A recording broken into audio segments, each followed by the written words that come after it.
Hello, good evening and welcome to my channel, Paul Cherry Trains, the home of Bedstead Junction. Now, what I'm going to be thinking of doing was an additional theme to add to my layout, to my railway activities. And what we're going to be thinking about looking at tonight is problem solving. And I think that's something which we need to share amongst ourselves. What kind of problems we encounter when we're actually working on our model railways and how we actually solve them, and maybe those solutions may be helpful for people in a similar position.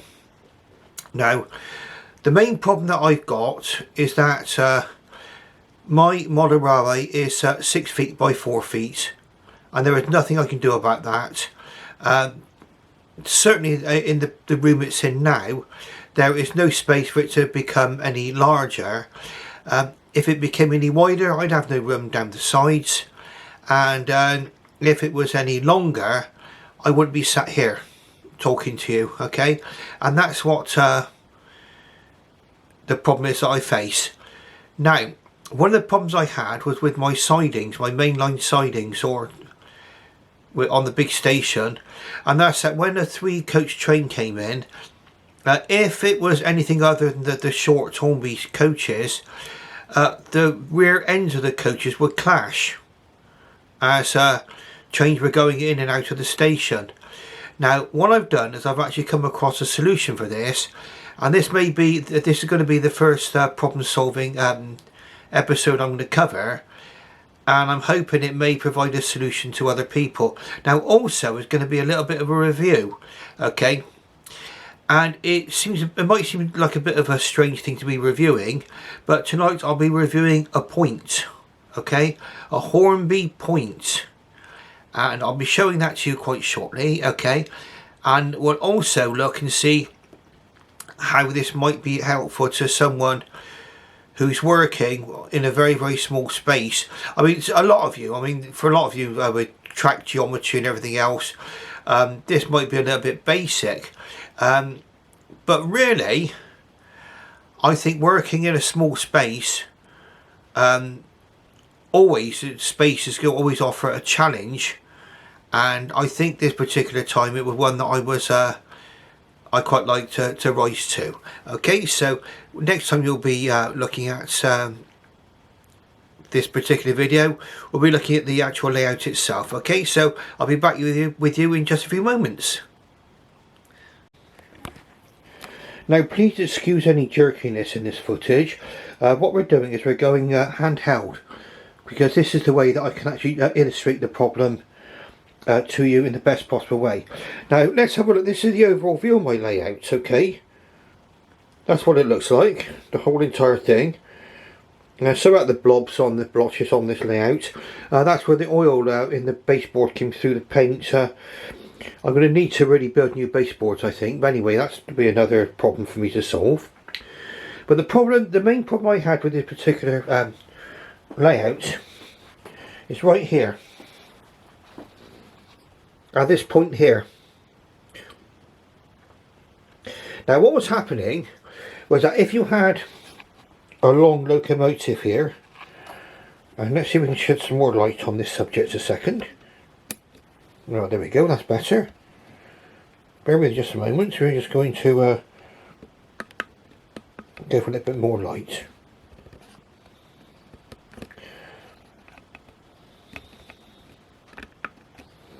Okay, so we've got more lights now. You can see our lovely Typhoon here with 3 Pullman coaches. And the problem we had was that on my previous layouts that I had, or the previous configuration, the tail end of the coach, if you were using anything like these Pullman coaches or the BR Mark 1 coaches, the back would overhang. So you can imagine, so I can demonstrate this in just a moment. So what happened is, when the train came round, and we're looking at our lovely Patriot class here now coming round, going absolutely lovely in the wrong direction. There we go, so that's better. Now watch this coming round now. And we'll see how we got rid of the problem. Now we'll just reverse back slightly. Bear with me just a moment, this is all live stuff. And you might be able to see, the eagle-eyed amongst you might see something a bit different. You'll be saying, well, what's so different about my layout? There's points here.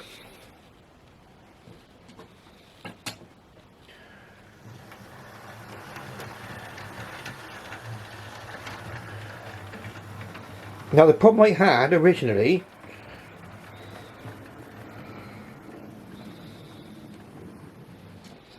was that's my under the old configuration. I'm going to have to do all this kind of handheld now and manually, so I'm going to let's see if we can demonstrate.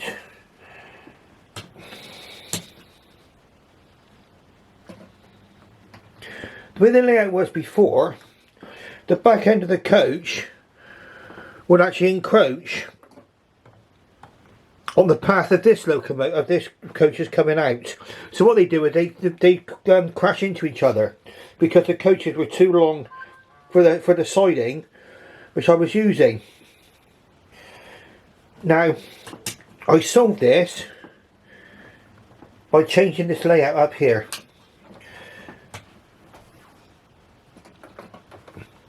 And what I've done is that what used to be here was a right hand point followed by another right hand point. Okay, now what I've been able to do is I put in a right hand curved point instead, and so that point actually starts back here rather than here. Okay, and the upshot of that is that even though it's a bigger point than a normal right hand point, it's given me more space.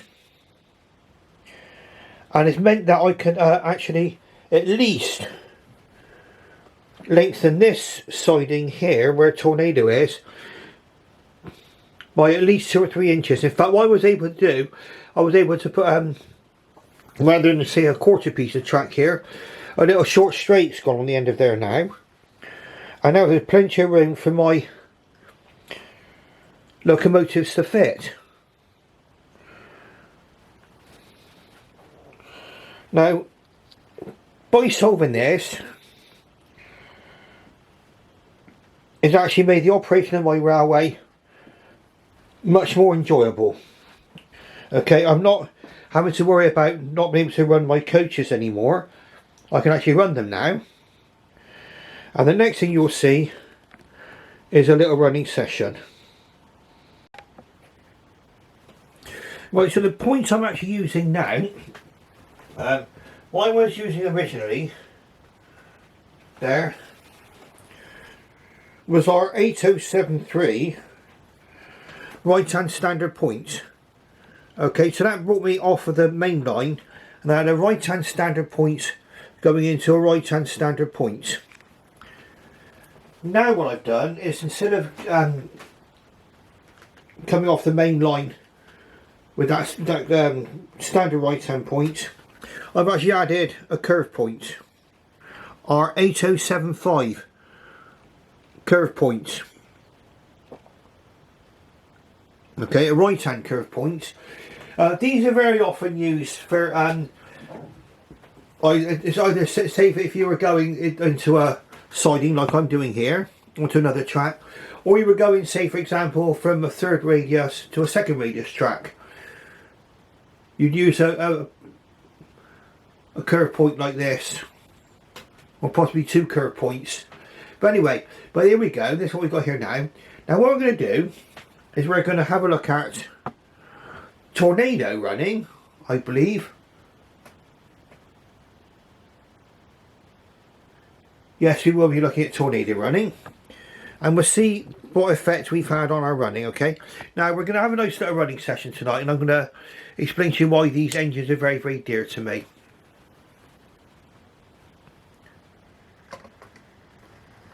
Now as you can see, Tornado's going out to that siding there without clashing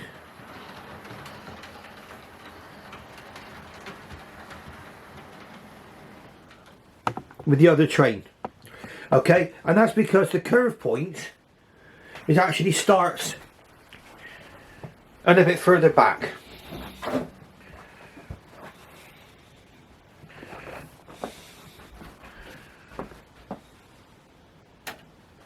There we go. And as you can see, it's in a different position to the right hand point that was there. And away we go with Tornado. There we go. And you can see it's running perfectly well. No derailments. No actual problems with the train catching on that point. Absolutely perfect. Okay, so we've got Tornado now with the 3 Pullman coaches, and everything's actually being run to its full potential. Now, what do I think of this particular curve point? I'm utterly happy with it, okay? Utterly happy. Now, it's basically a right-hand curve point now going into a standard right-hand point. So basically, you've got the split of the track still there, going into a twin track, well, basically a terminus style station it is here. I mean, in theory, it would be a mainline station with a island platform in the middle, but I've actually got this being used as a terminus at the moment. And this is the thing with modern railways, and it's a little bit of advice for those of you who might be getting into various different problems with your modern railway. I think it's always best to take things on one at a time. And very often to not think about all the other problems to be solved. And this basically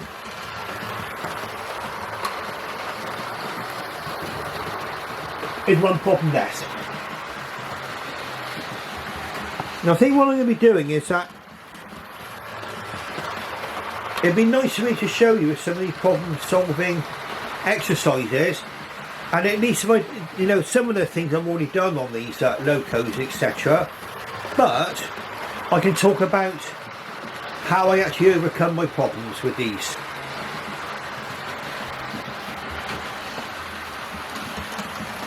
Right now, beautiful, look at that now.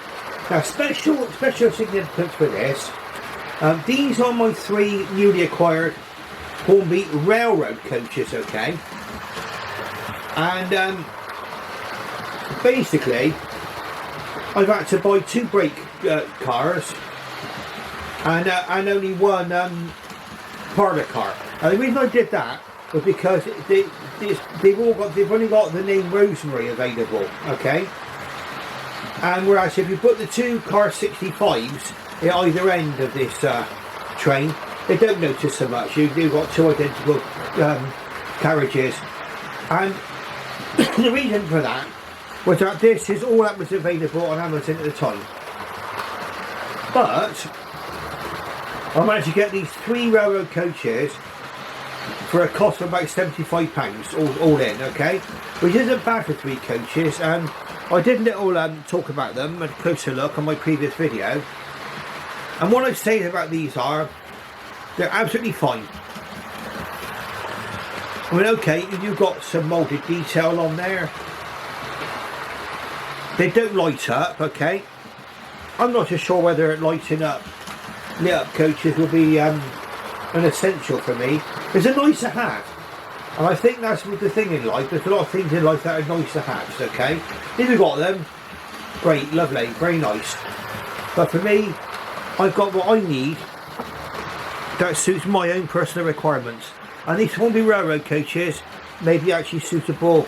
It might be exactly what you're looking for. Okay, so 3 brand new coaches, very little cost. Now Tornado had problems all of its own, okay, which I've actually solved now. And that was another problem. Again, I solved that problem before I even thought about looking at this problem back here, up here on the new junction. And this Tornado had 2 problems. It was an eBay purchase, Was I going to send it back? I would have been probably justified in sending it back, but I decided I'd fix the problems myself. Something that's I've decided to do for my own personal sense of achievement, really.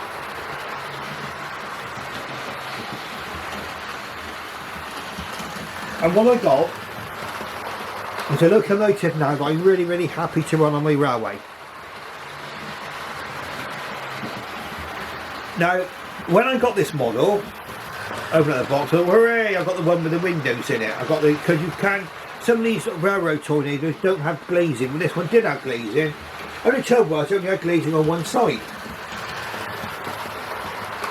Now, I had to go to extremes to get this glazing. You cannot buy the glazing separately, okay? I did try using a product called Blue and Glaze, and that looked great in there, actually, it did. And I thought, well, really, to make this model truly complete, if I could get the glazing piece, I'd buy it and fit it. And that's what I did.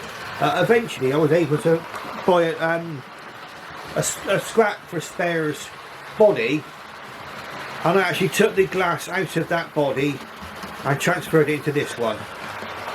Also, when I bought this model, it waddled like a duck, okay? Down the track, it sort of wobbled. That was cured by fitting a new wheel set, and that's again another problem which I solved.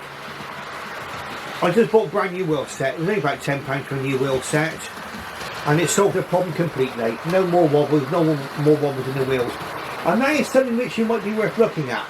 If you have running problems with your locomotive and it's wobbling around the track, it might be worth looking at the cost of buying a new wheel set. Is it available? I think I've got my wheel set directly from Hornby.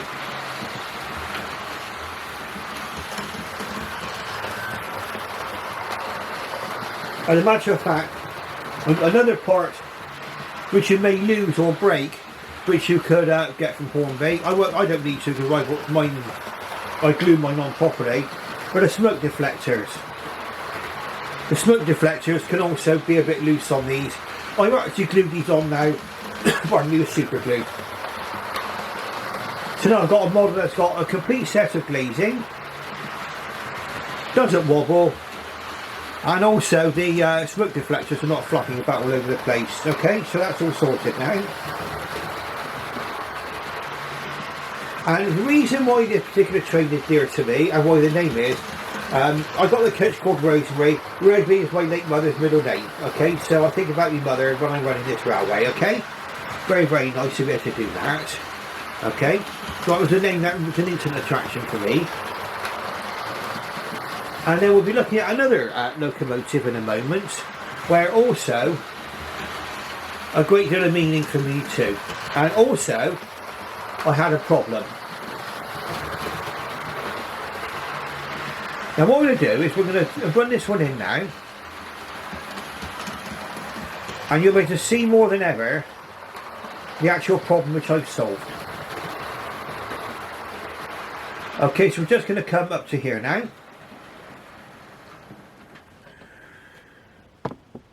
Okay, now what you're going to do is what you're going to see now is this locomotive running into the station along with its 3 Pullman coaches.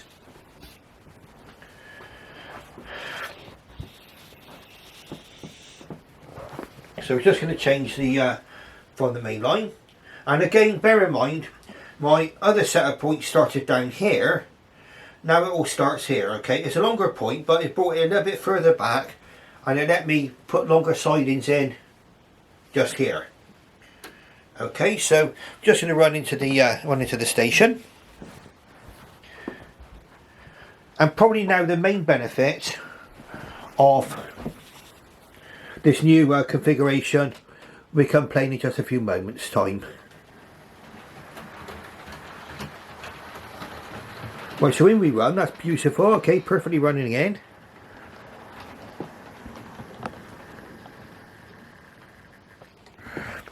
There's Tornado. Just pushing back a little bit by hand. Something I could not afford to do before, okay? Now what you can see back here now is that rather than that coach, the tail end of the Pullman coach, that would have actually been in the way of the training coach that's behind the Patriot, but behind my Royal Scot class. Okay. But what I'm going to do now, I'm going to change the points. You'll be able to see now the true benefit of what I've done.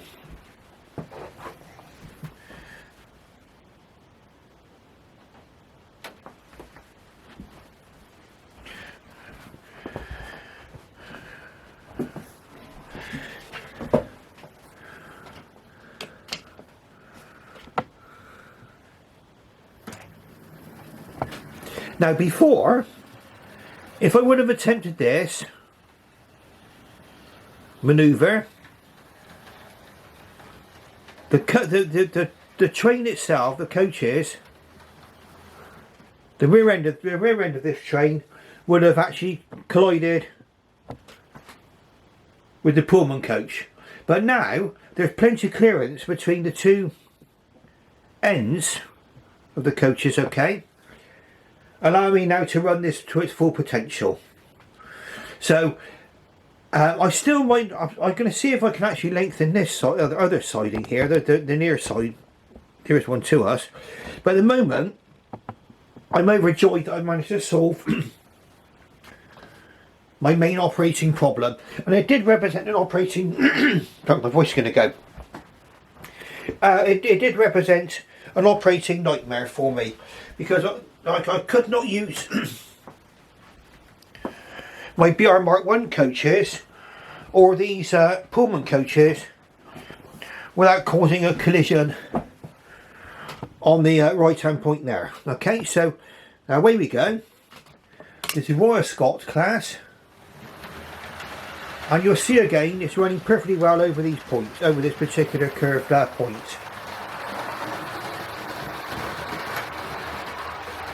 Okay, watch it come round. Smooth as silk. And the reason why I was attracted to this locomotive is that it's a Royal Scot class and it's Royal Army Service Corps. Okay, and my father served in the Royal Army Service Corps.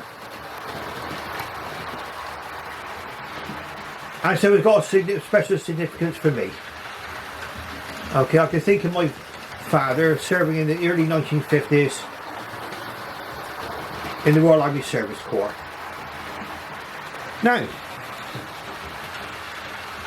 again, another problem that came up on this particular locomotive was that, and I think this probably happened while the locomotive was in transit, the crosshead of the valve gear had come out from the slide bars, okay? And I've actually done that in a previous video on this locomotive, and I had to take a crank pin out and actually push that valve gear back together again. It went back together again, easy peasy. Pop the crank pin back in again, got everything back together again, and it's running now as sweet as a nut. But I'm not going to blame the seller on this one. Again, it would have been tempting to send the locomotive back, but it was a problem that I wanted to solve. I think though, with all of these little problems I've had, my advice is if you've got a number of problems, take them on one at a time. Don't think of more than one problem at a time, and you'll get them all done, you'll get there in the end. And that's what I've done here. Now see, running perfectly nicely around my truck now, Royal Army Service Corps, with 3 Midland coaches.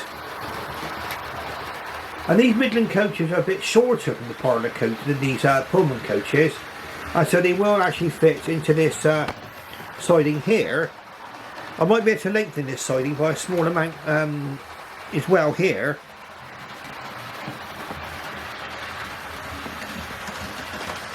And also I put a small piece of track at the centre of the curves, which has now made my layout a little bit wider. And the problem I've got now, which is going to be pretty unrealistic for you, you can't see it from here, but on that station over there, the country station you see in the distance over there, if the passengers were to leave by the entrance to the back of the station and exit the station, they would actually fall to their deaths because there is nothing underneath that part there. Okay, so I do need to get that put right. The station is actually now overhanging the edge of the baseboard, and that's yet another solution, another problem which I'm thought of a solution for, which I'll bring to you at the nearest opportunity. Now I hope you found this interesting, because I think, I say with monorailways, a lot of this might be basic stuff to some people, but it's problem solving, and it means I can get these problems to each one solved one at a time, and I've got the actual final configuration of my layout right. Now I thought the only way you could design a layout properly, in my opinion, is to run trains on it. You build it and run trains on it. And it does have challenges, of course, being in such a small space. I have to give you the illusion these trains are actually going somewhere. And we're getting to the point now where I can begin to maybe balance the track, add some scenic features, and this will be starting to look more like a modern railway for you all. Okay. Now I hope you've enjoyed watching this video, okay, and if you liked what you see, press the like button and subscribe, and then you'll be made aware of more videos in the future. I'm going to try and get this video out tonight for you if I can. We're on a Monday night, and it's about 25 to 11, so it's going to take me about an hour to get this out properly, sort of edited, and into the wide world, out to the wild for you. Okay, so over the far corner there are two locomotives. Okay, I've got a 94 XX Great Western pannier tank, large pannier, and also hidden behind the station there, you might just about see it there, is a small prairie, a Batman small prairie. Okay, there's a Lima large pannier tank and a Batman small prairie. And those are the next two problems which I'm going to be resolving. I've already resolved one problem with one engine. I've got another engine with a problem, okay? And I'll be showing you exactly, once I've solved the problem, I'll show you exactly how I got round the difficulties, okay? So I should bid you farewell. Thank you very, very much for watching, and good night.